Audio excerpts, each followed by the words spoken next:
मकसद यही है कि लोगों को काम हो।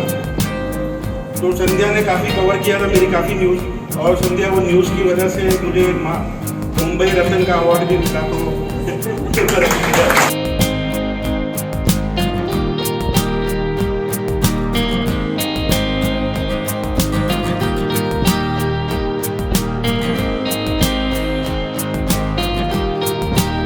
एनसीपी के प्रमुख नेता और महाराष्ट्र के उप मुख्यमंत्री अजित पवार ने अपने जन्मदिन को सादगी से मनाने का संकल्प लिया था और कार्यकर्ताओं को भी बैनरबाजी करने के बदले सामाजिक उपक्रम आयोजित करने को कहा था।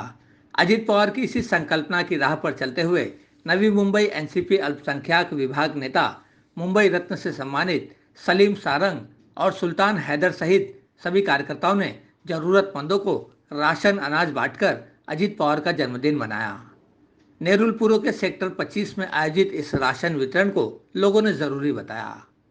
आपको बता दें कि नवी मुंबई एनसीपी अल्पसंख्यक विभाग के नेता सलीम सारंग पिछले 6 महीने से लगातार जरूरतमंद वरिष्ठ नागरिकों और निराधार महिलाओं को लगातार राशन बांट रहे हैं।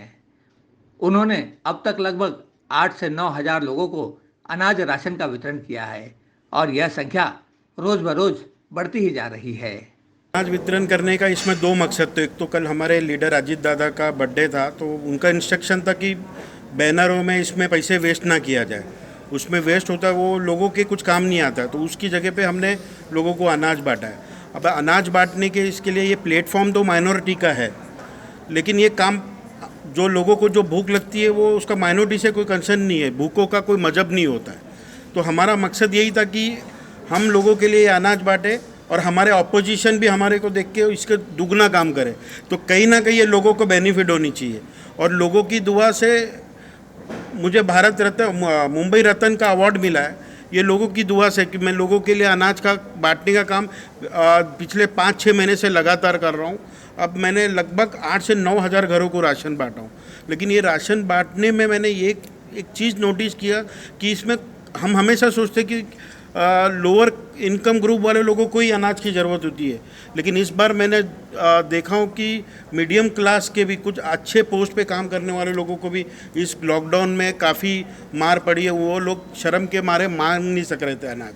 तो इसलिए हम लोग ने एक इनिशिएट किया कि उनको बोला था कि हमको फेसबुक से, ट्विटर से या प्राइवेट मैसेजेस करो।